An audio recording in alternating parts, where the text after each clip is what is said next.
Hello my dear friends. तो देरी ना करते हुए शुरू करते हैं आज का ये एपिसोड। तो लास्ट एपिसोड में हमने देखा ही था जैसे कि हमारी हीरोइन को कहा जाता है कि बस्तियां कुछ खाता नहीं है, इसलिए वो कोई ना कोई ट्रिक करके उसे नाश्ता करके यहाँ से ज़रूर भेजा करे।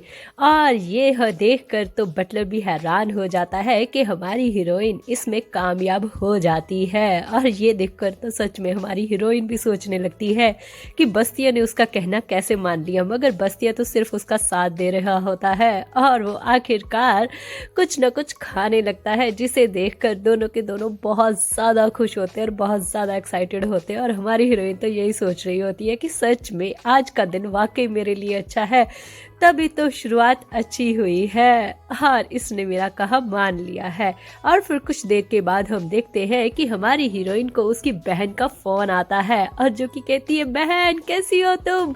और हमारी हीरोइन भी बहुत ज़्यादा एक्साइटेड होती है, अरे तुम कैसी हो, बहुत देर के बाद तुम्हारा फ़ोन आया, वहाँ पर सब ठीक तो है ना।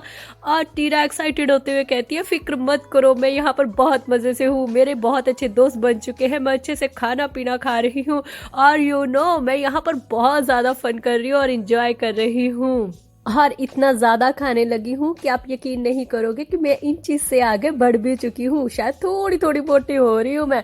और ये सारी बातें सुनकर हमारी हीरोइन बहुत ज़्यादा खुश होती है। और तभी फिर टीरा कहती है कि मगर मुझे कुछ सपने आ रहे हैं जिसकी वजह से मैं ठीक नहीं रह पा रही। मुझे ऐसा लग रहा है कि पापा ने जगकर मुझे जेल के अंदर कर दिया है और मैं बहुत ज़्यादा रो रही हूँ जेल के अंदर जाके। और ये बात सुन के हमारी हीरोइन एकदम से घबरा जाती है और एकदम से चिल्लाते हुए कहती है कि तुम्हें पता भी है तुम क्या कह रही हो, तुम्हें ऐसी बातें नहीं करनी चाहिए। मैंने तुम्हें कहा था ना, भूल जाओ उन सब चीज़ों को, तुम उन सब चीज़ों को याद नहीं रख सकती। वो एक काला अंधेरा सपना था जो अब बीत चुका है। अगर तुम ऐसी बातें करोगी ना टीरा, तो एक बात याद रखना, मैं तुम्हें अपनी शक्ल कभी नहीं दिखाऊंगी, इसलिए तुम्हें सोच समझ के बात करनी चाहिए और उन दिनों को भूल जाना चाहिए। तुम मेरे बारे में क्यों नहीं सोचती हो, मैं उन सब चीज़ों को ख़त्म कर चुकी हूँ और हमें अपनी ज़िंदगी अच्छे से जीनी है उन सब चीज़ों को भूल कर। और तभी टीरा ये सारी बातें सुन के एकदम से चुप हो जाती है और शॉक में चली जाती है कि यहाँ पर बहन ने अभी क्या बोला।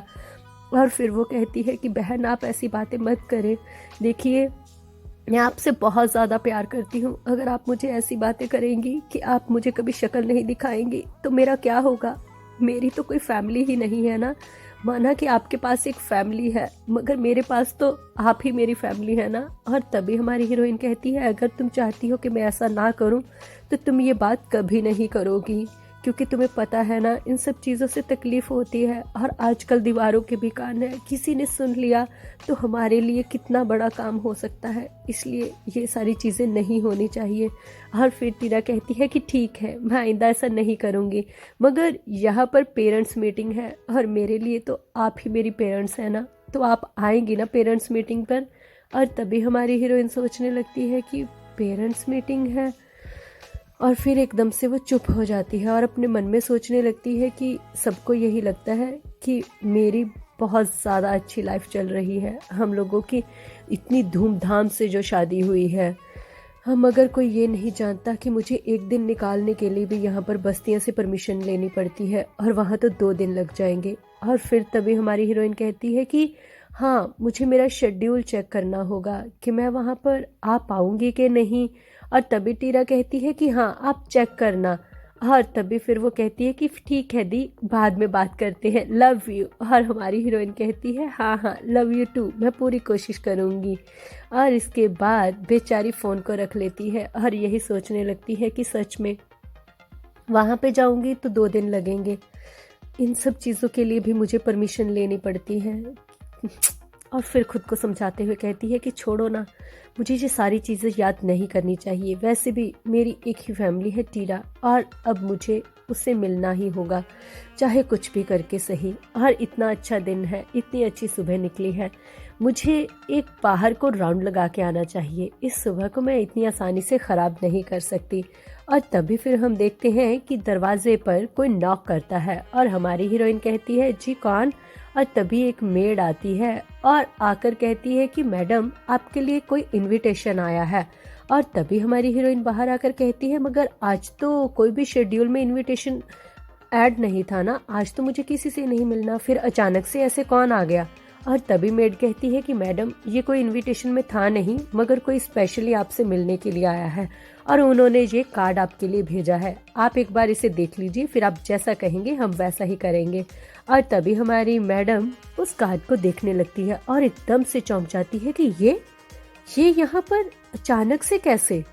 और इसके साथ ही यहाँ पर सीन चेंज हो जाता है और यहाँ पर हम देखते हैं कि सूरज ढलने की कगार पर है और हमारे बस्तियां भी अपने ऑफिस से अपना काम काज करके अब इस वक्त वो आराम के मूड में होकर आराम से घर जाने की वापसी करते हैं। मगर रास्ते में वो एक लेडी को देखते हैं जिसके बाल बिल्कुल उसकी माँ के जैसे थे और एकदम से वो रुक जाते हैं कि ये बाल। और तभी वो सामने वाले जब शख्स को देखते हैं तो चुप हो जाते हैं क्योंकि उसके साथ उसके पापा ही होते हैं। और फिर वो सोचने लगता है कि वही ब्लॉन्ड कलर और वही ब्लू आईज, लगता है ये अब इसकी हॉबी ही बन चुकी है। मतलब हर एक लड़की इन्हें वैसी ही चाहिए। पता नहीं मेरी स्टेप मदर इन्हें इतना कैसे प्यार कर सकती है कि वो ये सारी चीज़ें बर्दाश्त कर रही है। हाँ, शायद इसी को ज़िंदगी कहते हैं। मुझे इन सब चीज़ों से कुछ लेना देना नहीं है। वैसे भी ये सारी चीज़ें तो अब आम हो चुकी हैं, रोज़ एक नई लड़की, रोज़ एक नई लड़की। और फिर अपने मन में सोचने लगता है कि मुझे ये रेल का कॉन्ट्रैक्ट लेना ही होगा जो साउथ से लेकर नॉर्थ तक जाती है, क्योंकि इसके लिए मेरे पापा ने पूरी जान लगा रखी है। अगर ये कॉन्ट्रैक्ट मेरे नाम हो गया तो मेरी कंपनी उनकी कंपनी से कहीं ज़्यादा वैल्यू करने लगेगी और मेरा ओहदा भी उनसे बहुत ज़्यादा ऊपर चला जाएगा, जिसकी वजह से कहीं ना कहीं ये पूरे के पूरे नुकसान में चले जाएंगे और ये कॉन्ट्रैक्ट ना मिलने की वजह से ये बौखला जाएंगे। इतना पैसा जो इन्वेस्ट हो चुका है और फिर उस पैसे की भरपाई को पूरा करने के लिए ये कहीं ना कहीं तो इन्वेस्टमेंट चाहेंगे और वहीं से मेरा ट्रैप शुरू होगा। वहीं से मैं सच कहूँ तो अपनी चालें चलूँगा इन्हें पूरी तरीके से डुबाने के लिए। हर चाहते हुए सोचता है कि इतना वक्त हो चुका है, अब इनके दिए हुए जख्म भी भरने लगे हैं, अब तो मुझे कोई फ़र्क भी नहीं पड़ता। वैसे भी मैं इन्हें फैमिली मानता ही कब हूँ, मगर फिर भी शायद मेरे अंदर कुछ अजीब सी उलझन सी है, तभी तो मेरा मन नहीं करता इन्हें बख्शने का। सच कहूँ तो मुझे कोई मज़ा नहीं आता इन्हें ये सब कुछ करने का। दादाजी कहते थे कि मुझे कोई सिकनेस हो चुकी है, शायद मैं सच में बीमार हूँ, तभी तो मैं ऐसा कुछ करना नहीं चाहता, मगर ये सब कुछ हो रहा है। शायद मैं अपनी माँ के लिए ये सब कुछ कर रहा हूँ, जिसने इतना सब कुछ सहा है। इतना तो कर ही सकता हूँ ना मैं उनके लिए और दादाजी के लिए, जिन्होंने मेरा साथ दिया। और मुझे ये मकसद पूरा करने के लिए आगे ही बढ़ते रहना होगा और वो रेल का कॉन्ट्रैक्ट हर हाल में चाहिए मुझे। और इसके लिए मुझे भले ही कोई भी कीमत क्यों ना चुकानी पड़े, मुझे अपने सारे जितने भी मोहरे बिछा रखे हैं, अपनी चालें एक एक करके सोच समझकर आगे बढ़ानी होगी। और शायद सैंड्रिन से शादी करना भी उनमें से एक है। उसके साथ ज़िंदगी बताना कोई इतना बुरा भी नहीं होगा। हाँ, उसके बाद मैं अपने मकसद के और करीब हो जाऊंगा। मगर क्या हो अगर ये शादी ना करूं तो? और एकदम से वो सुबह के सीन पर पहुंच जाता है जब हमारी हीरोइन कहती है कि आज का दिन तुम्हारा बहुत अच्छा जाने वाला है, देखना आज तुम्हारा फ्यूचर मैंने जो डिसाइड किया है। और तभी वो बहुत ज़्यादा स्माइल करती है और कहती है कि देखना अब हर सुबह ऐसे ही जाने वाली है। और उस प्यारे से चेहरे को याद कर कर हमारा बस्तिया सोचता है कि न जाने कब तक ये प्यारी सुबह मुझे देखने को नसीब हो गई। एक ना एक दिन तो ये सब ख़त्म होगा ना, क्या मैं इसे यहीं पर नहीं रोक सकता? और फिर खुद को समझाते हुए कहता है कि नहीं नहीं, मैं अपने मकसद के बीच में किसी को नहीं आने दे सकता। सैंड्रिन के साथ शादी का बिल्कुल सही फैसला है मेरा और मुझे इस पर ही डटे रहना होगा।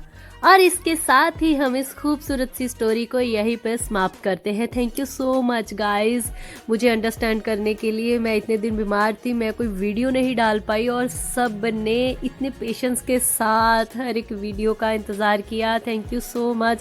अब मैं कोशिश करूँगी कि मैं अभी आपको बिल्कुल भी निराश ना करूँ। मैं जितनी जल्दी हो सके आपके लिए सारे आपके जो वेबटोन्स चल रहे हैं, मैनुआ चल रहे हैं, मैं धीरे धीरे करके सबको कंप्लीट करने की कोशिश करूँगी। कीप सपोर्टिंग मी गाइज, मुझे आप लोगों का साथ बहुत अच्छा लगता है। Love you all, bye bye. फिर मिलते हैं अगली बार एक नई वीडियो के साथ।